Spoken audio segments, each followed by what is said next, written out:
안녕하세요, 플론수렉입니다. 오늘은 엔진 마운트 편을 준비해봤습니다. 이게 마지막 편이거든요. 이제 엔진 마운트 이상 여부 판단법인데요, 히터나 에어컨 같은 전기장치를 켜게 되면 이 엔진이 부하가 걸려서 이 진동과 떨림이 많이 발생이 됩니다. 그래서 엔진 마운트 상태가 안 좋으면 오토 같은 경우 P달, 수동은 이제 N달이라고 볼 수 있는데, 새로 교환하게 되면 체감이 될 정도로 증상이 많이 완화가 돼요. 그럼 작업에 앞서 엔진룸 휴지 박스부터 이렇게 열어줍니다. 연료펌프 휴지를 찾을 거예요.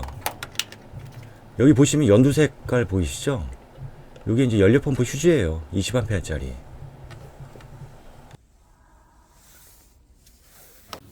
다음은 엔진룸 커버도 이렇게 탈거해 주시고, 다음은 연료 라인 커넥터를 빼줍니다. 손가락 두 개로 눌러서 이렇게 빼주시면 돼요. 휴지를 빼서 지금 연료가 컷한 상태거든요. 매뉴얼에는 이제 시동을 걸어서 연료 압력을 제거하고, 정지 후에도 잔여 압력을 해제한 상태에서 이제 2, 3회 시동을 반복하라고 나오거든요. 근데 휴지 빼고 연료 라인 커넥터만 빼도 연료가 쏟아지진 않습니다.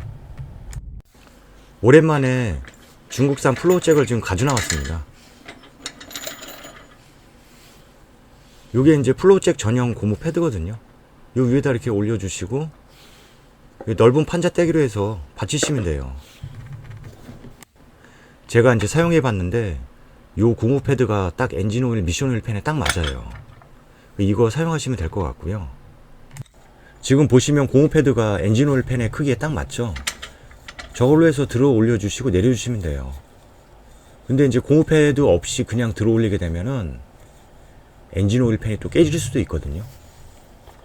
그래서 고무 패드 사용하실 때 이렇게 넓은 타입을 사용하시면 돼요.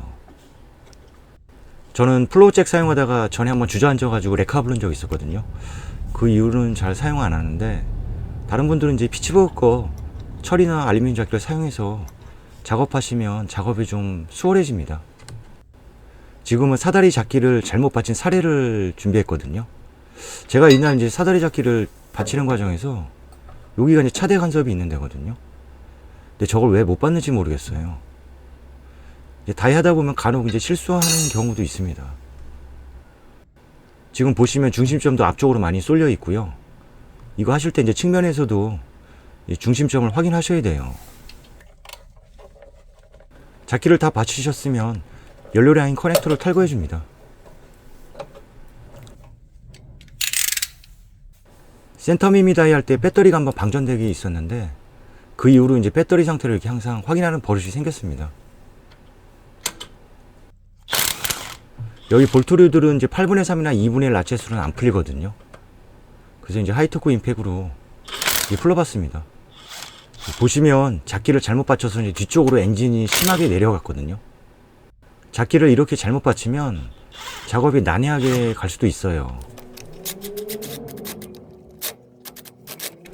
그리고 다이 하실 때 이런 하이토크 임팩 같은 게 있으면 마음이 좀 든든해요. 왜냐하면 이제 어떠한 상황에서도 이제 다 풀릴 수 있거든요. 그리고 플렉시벌 자석으로 해서 볼트를 전부 빼내줍니다. 이 볼트 타입들은 이런 플렉시벌 자석 몇천원 안 하거든요. 이게 지금 필수품입니다, 이게. 마지막으로 엔진 마운트를 꺼내줍니다. 꺼내실 때 연료 라인 파이프도 안 부러지게 이제 주의하시고요. 엔진룸 청소는 별거 없습니다. 이 작업하실 때 같이 이제 병행해서 하면은 이제 좋거든요. 이 볼트들도 전부 부식을 제거한 상태에서 전부 재사용했고요.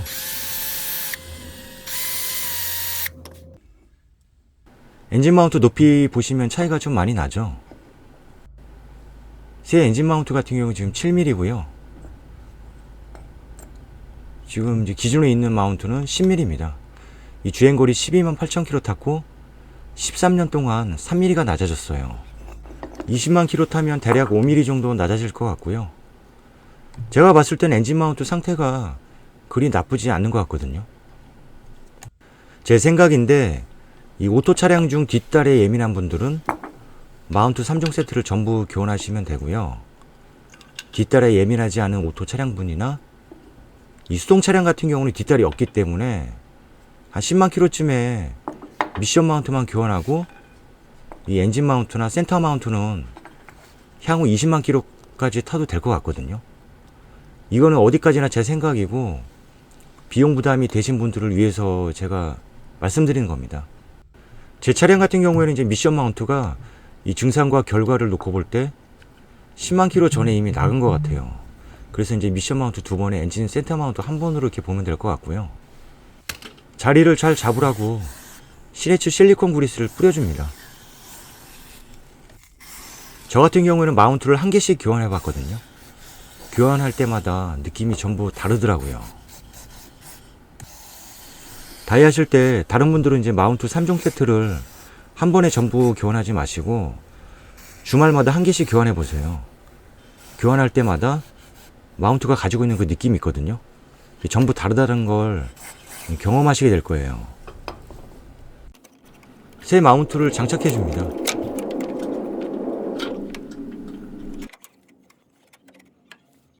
마운트를 장착하셨으면 차대 쪽 볼트 세 곳을 먼저 체결해 줍니다. 볼트 결합하실 때는 이제 손으로 이제 돌려서 끝까지 체결해 주시면 되고요.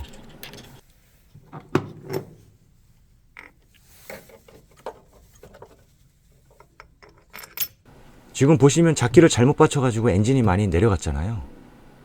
지금 볼트가 결합이 안 되는 상태인데 지금 영상이 없는데 이럴 때는 잡기를 더 올려주시면 돼요. 지금 볼트들은 전부 가체결한 상태고요. 데드라이브로 해서 저기 볼트가 이제 엔진 쪽 구멍과 일치하게 이제 조정해 주셔야 돼요. 정비소에서 간혹 에어엠팩으로 조지다가 이제 볼트를 부러뜨리는 경우가 있거든요. 볼트가 부러지는 이유가 에어임팩을 사용해서 그런 게 아니라 이게 구멍이 안 맞아서 이제 부러지는 겁니다. 저기가 지금 엔진 마운트 체결 시 기준점이 되는 볼트거든요. 저기부터 잘 맞추셔야 됩니다. 현기차는 너트 타입이라 쉽지만 이 르노 차들은 이제 볼트 타입이라 정신을 좀 집중을 하셔야 돼요. 좌우로 흔들어서 볼트 6개를 이제 구멍에 전부 일치시켜야 합니다.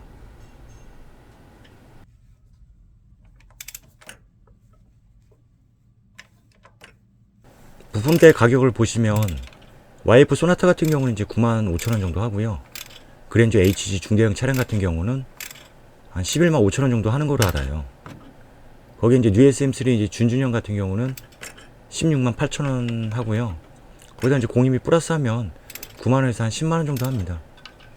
르노차 부품대는 이제 비싸고 마운트 3종 세트 수명 주기는 현기나 르노나 비슷해요.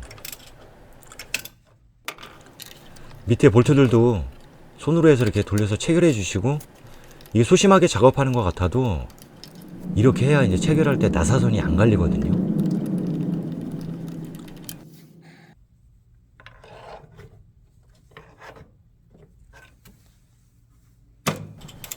르노 차들은 이게 공짜 체결이에요.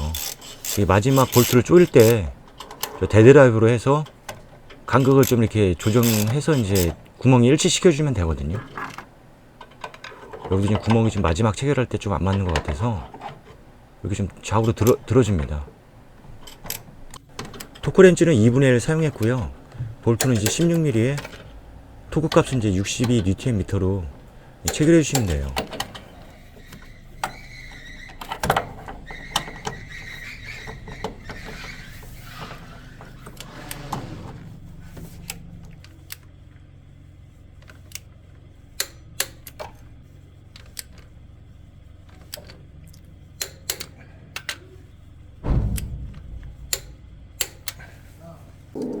그리고 마지막은 이제 분해 역순으로 해서 연료 라인이랑 이제 저기 커넥터 쪽에 케이블 타이로 해서 묶어주시면 되고요.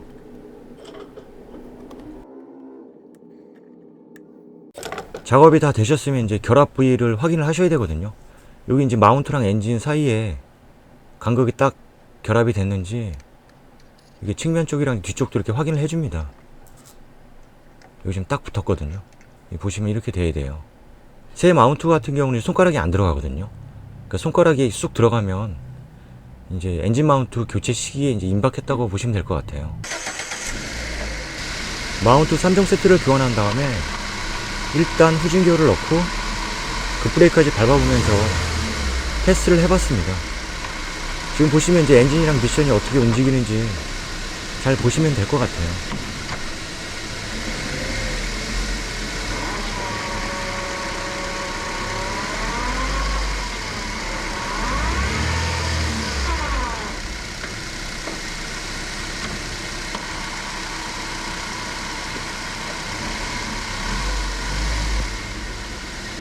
후진기어 넣을 때 변속 충격도 사라지고 보시면 엔진 앞뒤 움직임도 상당히 부드러워졌고요.